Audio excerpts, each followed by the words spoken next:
మండల కేంద్రమైన గుడ్లూరులో ఈరోజు తెలుగుదేశం పార్టీ ఆధ్వర్యంలో జైహో బీసీ కార్యక్రమం జరిగింది. ఈ కార్యక్రమంలో ముందుగా బీసీ నాయకులు ర్యాలీగా ఆర్యవైశ్య కళ్యాణ మండపానికి చేరుకున్నారు.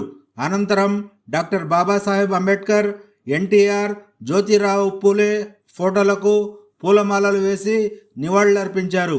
తరువాత ఏర్పాటు చేసిన సభలో కందుకూరు తెలుగుదేశం పార్టీ ఇన్ఛార్జి ఇంటూరు నాగేశ్వరరావు, ప్రకాశం జిల్లా పార్లమెంట్ అధ్యక్షుడు డాక్టర్ నూక్సాని బాలాజీ మాట్లాడారు.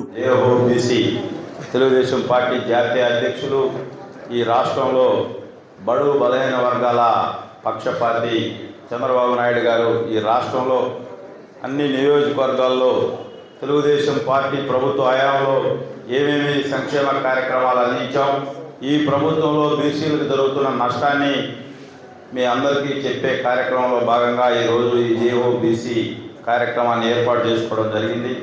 ఈ కార్యక్రమానికి సభాధ్యక్షులు సోదరుడు మండల పార్టీ అధ్యక్షులు నాగరాజు గారికి, అలాగే మన బీసీసీఎల్ కార్యదర్శి సోదరుడు చిలకపాటి మధు గారికి, సోదరుడు వెంకట్రావు గారికి, మన కందుకూరు పరిశీలకురాలు సోదరి కుసుమ్ కుమార్ గారికి, అలాగే నెల్లూరు మాజీ జడ్పీ చైర్మన్ సోదరుడు చెంచల్ బాబు యాదవ్ గారికి, అలాగే మనందరికీ సుపరిచితులు, మన నియోజకవర్గాన్ని చాలా అందరికీ కూడా మనందరూ కూడా చెబుతా ఉన్నారు, ఏ పేదవాడికి కష్టం వచ్చినా పలికే వ్యక్తి సోదరుడు తెలుగుదేశం పార్టీ అధ్యక్షులు బాలాజీ గారికి, అలాగే వేదిక మీద ఉన్నటువంటి తెలుగుదేశం పార్టీ నాయకులకు, వేదిక ముందున్న కుటుంబ సభ్యులందరికీ, పత్రికా సోదరులకు పేరు పేరున ఉదయపూర్వక నమస్కారాలు తెలియజేసుకుంటాం.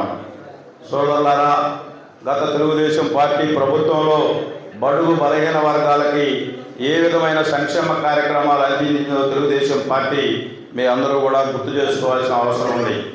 ఆ రోజు 2019 ఎలక్షన్ ప్రచారాల్లో ఈ ముఖ్యమంత్రి ఏమేమి హామీలు ఇచ్చాడో మీ అందరికీ కూడా తెలుసు.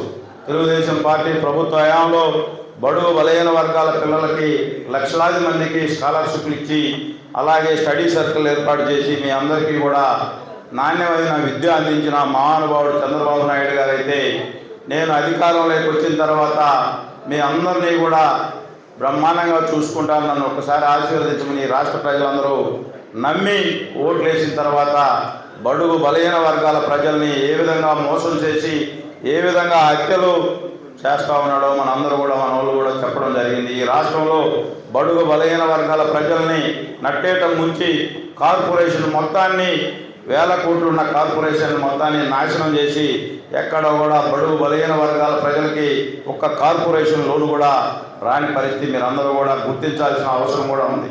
ఆ రోజు తెలుగుదేశం పార్టీ ప్రభుత్వంలో ప్రతి సంవత్సరం గ్రామంలో కనీసం 5 నుంచి 10 బీసీ కార్పొరేషన్ లోన్లు ఇచ్చాం. ఈరోజు ఈ ప్రభుత్వంలో ఎక్కడన్నా ఒక లోన్ వచ్చిందా మీరు అందరూ కూడా ఆలోచించాల్సిన అవసరం ఉంది. ఆ రోజు చంద్రబాబు నాయుడు గారు విదేశీ విద్య, బడుగు బలహీన వర్గాల ప్రజలు చదివించుకోలేరు విదేశీ విద్యని అని చెప్పి ఆ రోజు ఆ కార్యక్రమాన్ని చేపడితే ఈరోజు ఆ విదేశీ విద్యను మొత్తం గాలి వదిలేసిన పరిస్థితి. అదేవిధంగా మీరందరూ కూడా బడుగు బలహీన వర్గాల కోసం చంద్రబాబు నాయుడు గారు పెళ్ళిళ్ళు చూసుకునే ఆడపిల్లలు ఉంటే ఆ రోజు చంద్రన్న పిల్లి కానుక ఇస్తే, ఆ రోజు ఎలక్షన్ ప్రచారాల్లో నేను ₹1,00,000 ఇస్తానని చెప్పి ఎలక్షన్లో గెలిచిన తర్వాత గ్రామాల్లో ఏ ఒక్కరికైనా పెళ్లి కానుక వచ్చిందా మీరు అందరూ కూడా గుర్తు చేసుకోవాల్సిన అవసరం ఉంది. ఆ రోజు బడుగు బలహీన వర్గాల కోసం, చేతు వృత్తుల వారి కోసం ఆ రోజు రజకులకైతే దోబీ కార్డులు కట్టించాం, వాషింగ్ మిషన్లు ఇచ్చాం, గౌడు సోదరులకైతే ఎక్సెల్ కొనిచ్చాం, అలాగే గొర్రెలు మామూలుగా కొనుక్కునేదానికి, బదులు కొనుక్కునేదానికి లోన్లు ఇచ్చిన పరిస్థితి తెలుగుదేశం పార్టీ ఉండింది. ఈరోజు ఈ ప్రభుత్వం వచ్చిన తర్వాత ఏ విధమైన పరిస్థితులు ఉన్నాయో మీరు అందరూ కూడా గుర్తు చేసుకోవాలి. అదేవిధంగా ఈ నియోజకవర్గంలో బడుగు బలహీన వర్గాల మనిషిని చెప్పుకునే ఇక్కడ ఉండే స్థానిక శాసనసభ్యులు గారు నేను అడుగుతా ఉన్నా, ఈ నియోజకవర్గంలో ఎవరినైనా బడుగు బలహీన వర్గాల నాయకుల్ని బాగు చేసిన చరిత్ర మీకు ఉందా నేను అడుగుతా ఉన్నా. సోదరులారా, ఈ రోజు జరిగిపోయి చెప్పుకోవడం కాదు, తెలుగుదేశం పార్టీ ప్రభుత్వంలో బడుగు బలహీన వర్గాల పరిస్థితి సోదరులు చెప్పారు. ఆ రోజు ఈ మండలం నుంచి జనగల్ల యానాదేవి గారిని మార్కెటింగ్ యార్డ్ చైర్మన్ చేసింది తెలుగుదేశం పార్టీ. అదేవిధంగా మాలకొండ ట్రస్ట్ బోర్డు చైర్మన్ని కూచిపూడి విజయ్ కుమార్ గారిని తెలుగుదేశం పార్టీ చేసింది. ఆ తర్వాత చెరువుపల్లి మాలాద్రి గారిని మాలకొండ ట్రస్ట్ బోర్డు చైర్మన్ చేసింది తెలుగుదేశం పార్టీ. ఈ 30 సంవత్సరాల చరిత్రలో ఎక్కడన్నా మార్కెటింగ్ యార్డ్ చైర్మన్ కానీ, మాలకొండ ట్రస్ట్ బోర్డు చైర్మన్ కానీ ఏ బీసీ సోదరుడికైనా ఇచ్చాడా? మీరు అందరూ కూడా గుర్తు చేసుకోవాలి. ఎలక్షన్లప్పుడు మాయ మాటలు చెప్పి బీసీ సోదరులు ఓట్లు వేయించుకుంటున్నాడే కానీ ఎక్కడైనా బీసీ సోదరుల్ని ఆదుకున్న పరిస్థితి ఉందా? మీరందరూ కూడా ఆలోచించాల్సిన అవసరం ఉంది. సోదరుడు నాగరాజు గారు చెప్పారు, నామినేటెడ్ పోస్టులు కాదు, రిజర్వేషన్లు, ఓసీ రిజర్వేషన్ అయినా కూడా బీసీలకు ఇచ్చిన ఘనత తెలుగుదేశం పార్టీ. మీరందరూ కూడా అవి గుర్తుపెట్టుకోవాల్సిన అవసరం ఉంది. సోదరుడు నేను ఇన్ఛార్జ్ వచ్చిన కొత్తలోనే నాగరాజు మన పార్టీ ప్రెసిడెంట్గా ఉన్నప్పుడు 2018లో తెలుగుదేశం పార్టీ అధికారంలో ఉన్నప్పుడు గుడ్లూరు పంచాయతీలో శ్రీ కాటమరాజు గారి విగ్రహ ఏర్పాటుకి పంచాయతీ తీర్మానం చేసి 18 అంటే 5 సంవత్సరాలు అయిపోయింది కూడా. ఈ 5 సంవత్సరాల నుంచి వాళ్ళ ఓట్లు వేసుకోవాలే కానీ ఈ విగ్రహం ఏర్పాటు ఎందుకు చేయలేకపోతున్నారో ఇక్కడ ఉండే స్థానిక వైసీపీ నాయకులు అడుగుతున్నా, ఇక్కడ ఉండే స్థానిక శాసనసభ్యులు గారిని అడుగుతున్నా. అంటే బడుగు బలహీన వర్గాల మీద ఎలాంటి అభిప్రాయం ఉందో మీరందరూ కూడా గుర్తు చేసుకోవాలి. ఉలవపాడు మండలంలో కృష్ణా దేవాలయం కడితే అక్కడ అక్రమ కేసులు పెడతారు. గుడ్లూరు మండలంలో విగ్రహానికి పంచాయతీ తీర్మానం చేస్తే ఇక్కడ కట్టరు.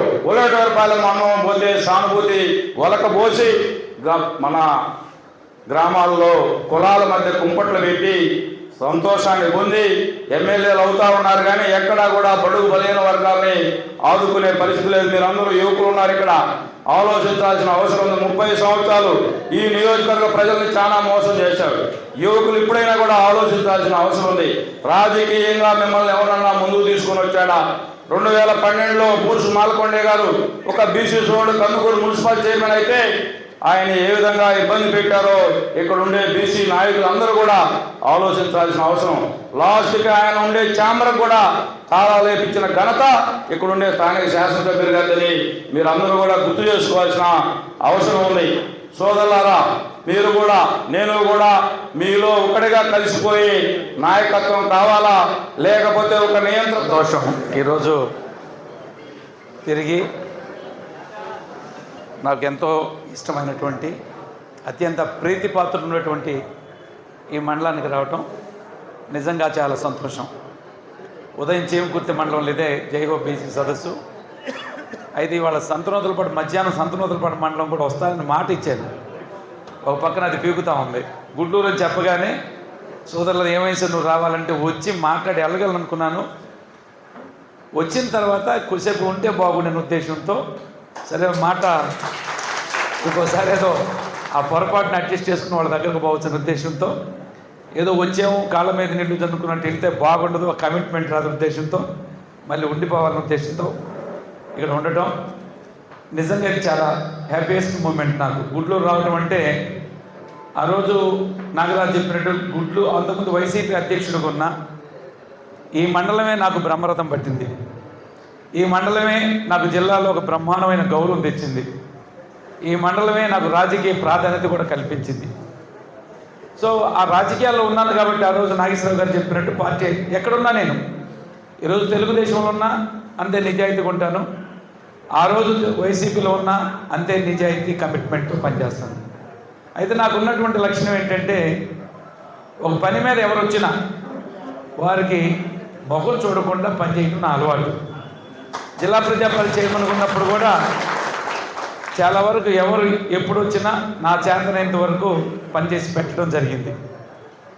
సో ఆ క్రమంలో ఆ రోజు ఇక్కడ జడ్పీటీసీ గెలవడంలో కానీ, ఆ రోజు వైసీపీకి పనిచేయటంలో కానీ, ఆ రోజు నాకు ఏమంటానంటే నేను జడ్పీ చైర్మన్ కావాలి కాబట్టి ప్రతి సీట్ నాకు ఇంపార్టెంట్.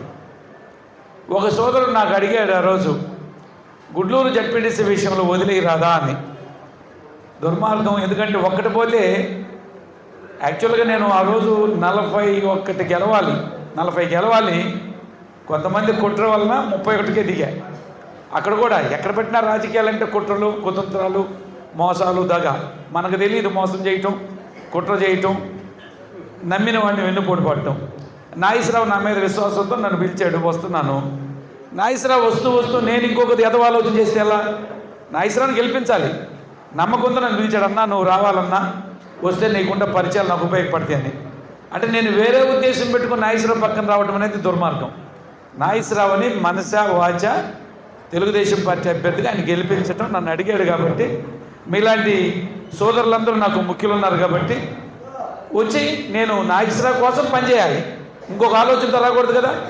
ఆ క్రమంలో ఓ సోదరుడు అడిగాడు, పాపం శ్రీనివాసులు, చనిపోయినటువంటి శ్రీనివాసులు మొన్న ఎలక్షన్ల ముందు 2019 ఎన్నికల్లో తిరుగుతున్నప్పుడు కూడా చెప్పాడు మా కొడుకుతో, అయ్యా నేను నష్టపోయినట్టు నన్ను ఓడించింది మీ నాన్నేనయ్యా, మీ నాన్నే దీనికి కారణం అని.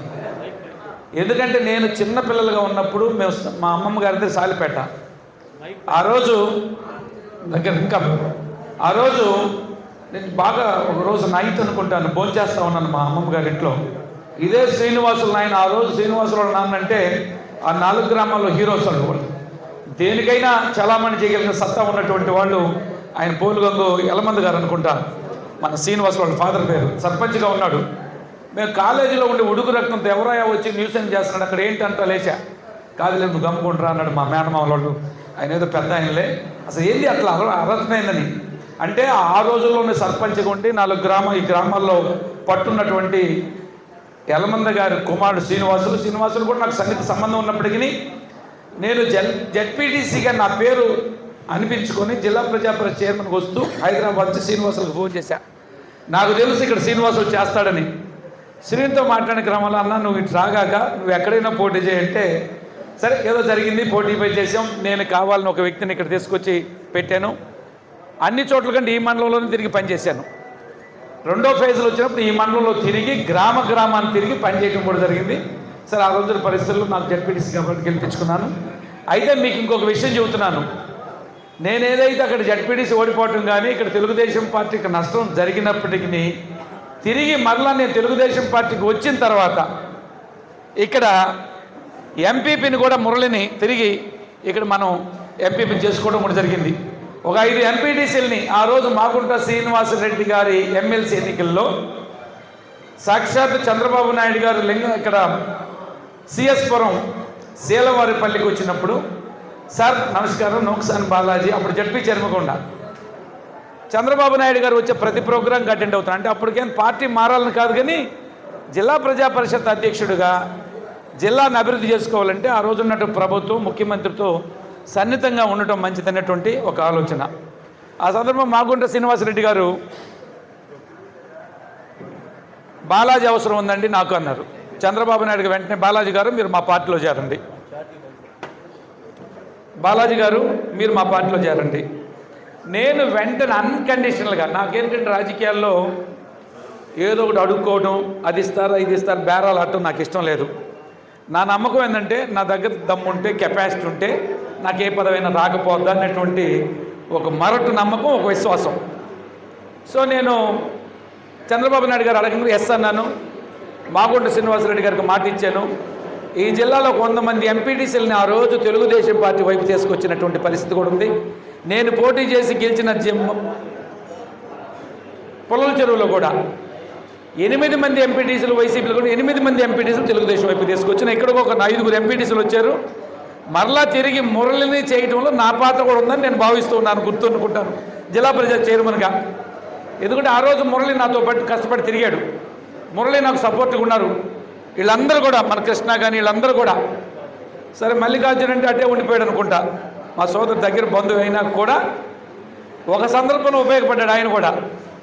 సరే ఎక్కడ ఇబ్బంది లేకుండా మీకు రాజకీయ భవిష్యత్తు నష్టం జరగకూడదని మల్లికార్జున వాళ్ళని కూడా డిస్టర్బ్ చేయగలిగినప్పుడు కూడా ఆయన అట్లా ఉంచేసి. ఈ కార్యక్రమంలో బీసీ నాయకులు, ప్రజలు అధికంగా పాల్గొన్నారు.